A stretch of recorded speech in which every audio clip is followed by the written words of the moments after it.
നമ്മുടെ രാജ്യം SIR അടക്കമുള്ള പല വിഷയങ്ങളിലൂടെ കടന്നുപോയിക്കൊണ്ടിരിക്കുകയാണ്.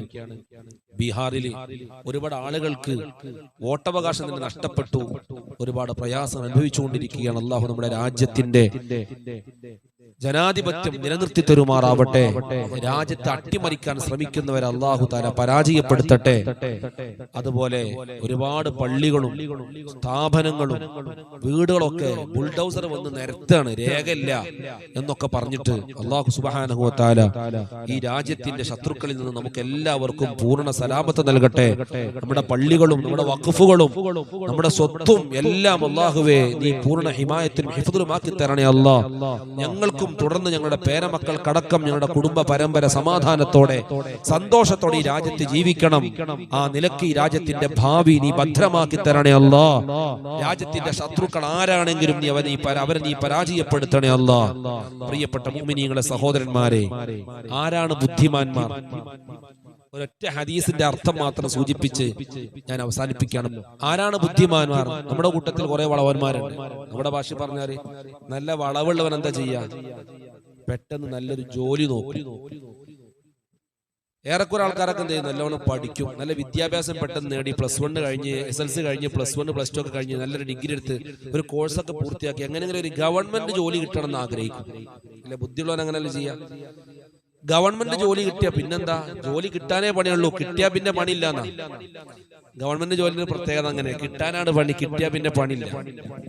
മാഷന്മാരൊക്കെ അങ്ങനെ വന്ന് പോകല ക്ലാസ്സിലൊക്കെ, ചിലരൊക്കെ വന്നങ്ങനെ പോകാന്നല്ലാതെ വേണമെങ്കിൽ പഠിപ്പിച്ചാൽ മതി. ഏതായാലും പ്രിയപ്പെട്ട സഹോദരന്മാരെ, ഗവൺമെന്റ് ജോലി കിട്ടി റിട്ടയർഡ് ആയാലോ പിന്നെ പഠിക്കൊന്നും പോണ്ട, പിന്നെ വരിയിൽ അങ്ങനെ ഇരുന്നാൽ മതി, മാസം മാസം അങ്ങനെ വന്നോളും. ബുദ്ധിമാന്മാർ അങ്ങനെയാണ്.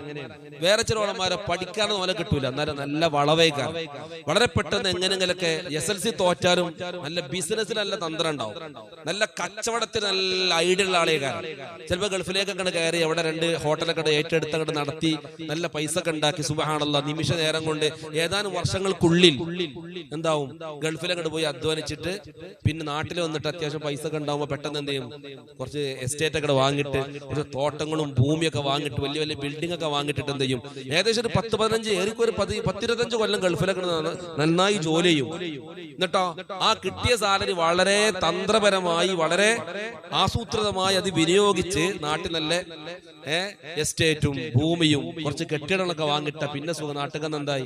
മാസം മാസം വാടക കെട്ടാണ്ട്, കൃഷിയുണ്ട്, കുരുമുളക് പറിക്കാണ്ട്, അടക്ക വിൽക്കാണ്ട്, തേങ്ങ വിൽക്കാണ്ട് ഒരു സുഖമായിട്ട് ജീവിക്കും. എന്നാല് വിഡ്ഢികളോ പഠിക്കേണ്ട സമയത്ത് പഠിക്കൂല.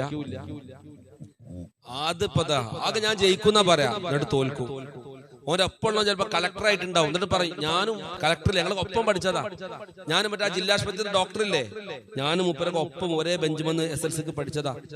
എന്നോട് പറഞ്ഞ ഒരാള് അങ്ങാടിന്ന്, മറ്റേ ജില്ലാശുപത്രിയിലെ ആ ഡോക്ടറില്ലേ, പിന്നെ സ്കിന്നിന്റെ ഡോക്ടർ, ഞാനും മൂപ്പരൊക്കെ ഒരുമിച്ച് പഠിച്ചതാ. ഇപ്പത്തെ കാട്ടറ് മൂപ്പര് ഡോക്ടറായി, ഇയാളിപ്പോഴും കരിങ്കല്ലിന്റെ പണിയാ, കഷ്ടപ്പെട്ട് ജോലി എടുക്കുകയാണ്. അതേപോലെ ചില ആൾക്കാരോ ഗൾഫുക്കും പോകില്ല, കൂലിപ്പണി, ചിലപ്പോൾ ജോലിക്ക് പോകും, ചിലപ്പോൾ ജോലിക്ക് പോകില്ല, അന്നന്ന് ഇങ്ങനെ ജീവിതം തട്ടിമുട്ടി അങ്ങനെ പോകും. കുറെ കടം വരും, കുട്ടികളെ കെട്ടിക്കുന്നത് കൈ നീട്ടും. വിഷയത്തിലൊന്നും ഏകീകരണമോ ആസൂത്രണമോ ഒന്നുമില്ലാതെ അങ്ങനെ പോകും. അവൻ ആജീസാണ്, അശക്തനാണ്, വിഡ്ഢിയാണ്, മടിയനാണ്. എന്നാൽ നിങ്ങൾക്ക് കേൾക്കണോ, ആരാണ് യഥാർത്ഥ ബുദ്ധിമാൻ? അല്ലാഹുവിന്റെ ഹബീബ് സയ്യിദുനാ മുഹമ്മദുർ റസൂലുള്ളാഹി സ്വല്ലല്ലാഹു അലൈഹി വസല്ലമ തങ്ങൾ പറയുന്നു, യഥാർത്ഥ ബുദ്ധിമാൻ അൽ കയ്യിസു മൻ ദാന നഫ്സഹു വഅമില ലിമാ ബഅദൽ മൗത്ത്. യഥാർത്ഥ ബുദ്ധിമാൻ ആരാണെന്നറിയോ നിങ്ങൾക്ക്? അവൻ ഒരുത്തനാണ് ദാന നഫ്സഹു, അവൻ അവന്റെ ശരീരത്തെ വിചാരണ ചെയ്യുകയാണ്, തന്റെ ജീവിതത്തെ, തന്റെ ശരീരത്തെ, തന്റെ ഓരോ നിമിഷങ്ങളെ അതേ വിചാരണയ്ക്ക് വിധേയമാക്കുകയാണ്, പരിശോധനയ്ക്ക് വിധേയമാക്കുകയാണ്. എന്നിട്ട് ചിന്തിക്കുന്നു, ആലോചിക്കുന്നു, വഅമില ലിമാ ബഅദൽ മൗത്ത്, മരണശേഷം ഒരു ജീവിതമുണ്ടല്ലോ, അതാണല്ലോ യഥാർത്ഥ ജീവിതം. ആ ജീവിതത്തേക്ക് ആത്മാർത്ഥമായി പണിയെടുക്കുന്നവനാണ്, അധ്വാനിക്കുന്നവനാണ്, സൽക്കർമ്മങ്ങൾ ചെയ്യുന്നവനാണ്. അതേ 10-25 കൊല്ലം ഗൾഫിലേക്ക് പോയി. എന്നിട്ടോ ആ സമയത്ത് നല്ലവണ്ണം ഭൂമിയും അതുപോലെ എസ്റ്റേറ്റും ബിൽഡിങ്ങുകളൊക്കെ വാങ്ങിയിട്ടു.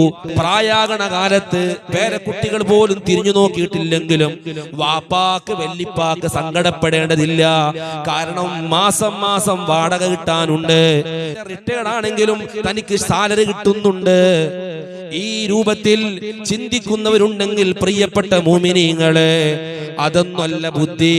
അതിനപ്പുറം അതേ മരിച്ചു കിടക്കുമ്പോ നാളെ ഖബറിൽ, തുടർന്ന് മഹ്ശറയിൽ, തുടർന്ന് സിറാത്ത് പാലവും കടന്ന് നമുക്കൊരു ജീവിതം വരാനുണ്ട്. അനന്തമായ ജീവിതമാണ്. അവിടെ നമുക്ക് വാടക കിട്ടണോ? അവിടെ നമുക്ക് സാലറി മാസം മാസം വരണോ? അതേ കയ്യും കെട്ടി ഇങ്ങനെ അവിടെ ഇരിക്കുമ്പോ നമ്മൾ അധ്വാനിച്ചതിന്റെ ഫലം, നമ്മൾ കഷ്ടപ്പെട്ടതിന്റെ ഫലം നമുക്ക് കിട്ടണോ? ഭൗതിക ലോകം വിശ്രമത്തിന്റെ ലോകമല്ലല്ലോ. ഭൗതിക ലോകം വിശ്രമത്തിന്റെ ലോകമല്ല. മരണശേഷം ഒരു ലോകമുണ്ട്, അത് വിശ്രമത്തിന്റെ ലോകമാണ്. അത് കിടന്നുറങ്ങാനുള്ള ലോകമാണ്. പുതുമണവാളൻ ഉറങ്ങുന്നത് പോലെ ഉറങ്ങിക്കോ എന്ന് ഖബറിൽ പറയപ്പെടുമെന്നല്ലേ യഥാർത്ഥ മുഅ്മിനീനോട്. അവിടെ ഉറങ്ങാനും വിശ്രമിക്കാനുമുള്ള സമയമുണ്ട്.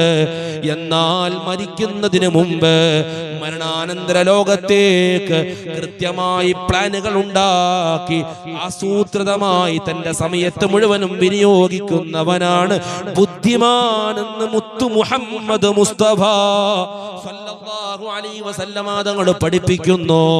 അതേസമയം വൽ ആജിസു, അശക്തൻ ആരാണ്? മൻ, ഒരുത്തനാണ്. സ്വന്തം ശാരീരിക ഇച്ഛകൾക്ക് അനുസൃതമായി അങ്ങനെ പോകും.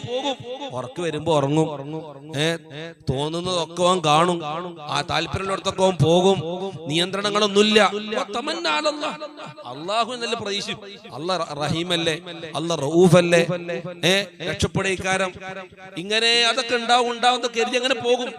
ശാരീരിക ഇച്ഛകൾക്ക് അനുസൃതമായി നിയന്ത്രണങ്ങളില്ലാതെ ജീവിക്കും. മറ്റവൻ അങ്ങനെയല്ല. സ്വന്തം ശരീരത്തെ വിചാരണ ചെയ്യും. നീ നിസ്കരിച്ചിട്ടുണ്ടോ? ഇന്ന് സുന്നത്തുണ്ടോ? ഇന്ന് ഹദ്ദാദുണ്ടോ? ഇന്ന് അസ്മാഉൽ ബദറിൽ പങ്കെടുത്തിട്ടുണ്ടോ? ഇങ്ങനെയൊക്കെ ആയാ മതിയോ എന്ന് സ്വയം ശരീരത്തെ വിചാരണയ്ക്ക് വിധേയമാക്കി ശാരീരിക ഇച്ഛകൾക്കെതിരെ പടപൊരുതി സുഹൃതങ്ങളെ കൊണ്ട് മുന്നേറുന്നു. അങ്ങനെ മരണാനന്തര ലോകത്തേക്ക് കൃത്യമായി സമ്പാദിക്കുന്നവനാണ് യഥാർത്ഥത്തിൽ ബുദ്ധിമാൻ. അതുകൊണ്ട് നമ്മളൊക്കെ ബുദ്ധിമാന്മാരിൽ പെടണം. അതുകൊണ്ട് ഒരു ഗവൺമെന്റ് ജോലി കിട്ടി, പ്രായമായാലും പേടിക്കാനില്ലല്ലോ. 19 വയസ്സ് കഴിഞ്ഞാൽ റിട്ടയർഡ് ആയ പരീക്ഷ ഇരിക്കാനോ? അതൊന്നല്ല ബുദ്ധി.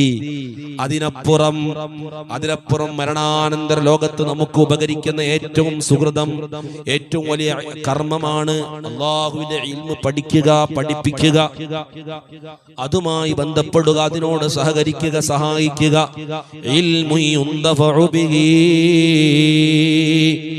മരണാനന്തര ലോകത്ത് ഉപകരിക്കുന്ന പ്രധാനപ്പെട്ട സുഹൃതങ്ങളിൽ ഒന്നായി നബി സല്ലല്ലാഹു അലൈഹി വസല്ലമ തങ്ങൾ പഠിപ്പിച്ചത് കേവലം കെമിസ്ട്രിയോ ഫിസിക്സോ ബയോളജിയോ പഠിക്കലല്ല, ആധികാരികമായി അല്ലാഹുവിന്റെ ദീന് പഠിക്കലാണ്.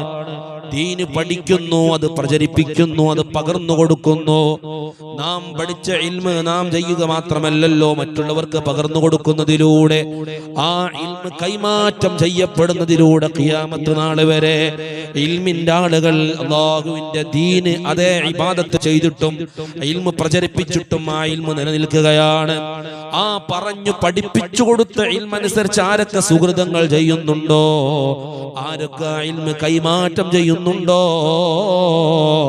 അതിന്റെ ഒക്കെ മിഥിർ സവാബ് ഇത് പറഞ്ഞു പഠിപ്പിച്ചു കൊടുത്തവന്റെ അക്കൗണ്ടിലേക്ക് അണമുറിയാതെ കിട്ടിക്കൊണ്ടിരിക്കുമെന്ന് ലോകത്തിന്റെ നേതാവ് മുഹമ്മദുർ റസൂലുള്ളാഹി സ്വല്ലല്ലാഹു അലൈഹി വസല്ലം. നമ്മുടെ രാജ്യത്തിന്റെ പൗരത്വം പോകോ എന്ന് ഭയപ്പെട്ടുകൊണ്ടിരിക്കുന്ന, ആശങ്കയിലകപ്പെട്ടുകൊണ്ടിരിക്കുന്ന ഒരു സ്ഥിതിവിശേഷത്തിലൂടെയാണ് നമ്മളൊക്കെ കടന്നുപോയിക്കൊണ്ടിരിക്കുന്നത്. ഇവിടെ നമുക്ക് യഥാർത്ഥ ലോകം ജീവിക്കാനുള്ള പെർമനന്റ് ലോകം, സ്വർഗീയ ലോകം, അവിടെ നമുക്ക് പൗരത്വമുണ്ടോ? അതിനുള്ള രേഖകൾ ഞാനും നിങ്ങളും തയ്യാറാക്കി വെച്ചിട്ടുണ്ടോ? അതിനുള്ള SIR ഫോം അതിനുള്ള SIR ഫോം നമ്മൾ ഫില്ല് ചെയ്തിട്ടുണ്ടോ? അത് തെറ്റുകൂടാതെ നാം ഫില്ല് ചെയ്തിട്ടുണ്ടോ? അതിനെക്കുറിച്ച് നമ്മൾ ആലോചിച്ചിട്ടുണ്ടോ? സ്വർഗീയ ലോകത്ത് നമുക്കൊക്കെ പൗരത്വം കിട്ടണം. അവിടുത്തെ പൗരനായി നമുക്ക് മാറാൻ കഴിയണം. അല്ലാഹുവേ, മഹാന്മാരായ ബദരീങ്ങളുടെ നാമങ്ങൾ ഉരുവിട്ടു. ആ ബദരീങ്ങളുടെ ബർക്കത്ത് കൊണ്ട് ഞങ്ങളുടെ ദോഷങ്ങൾ മുഴുവനും പൊറുക്കണേ അല്ലാ. മഹാന്മാരായ ബദരീങ്ങളുടെ ബർക്കത്ത് കൊണ്ട് ഞങ്ങളുടെ സ്വർഗാവകാശികളിൽ നീ ഉൾപ്പെടുത്തി അനുഗ്രഹിക്കണേ അല്ലാ.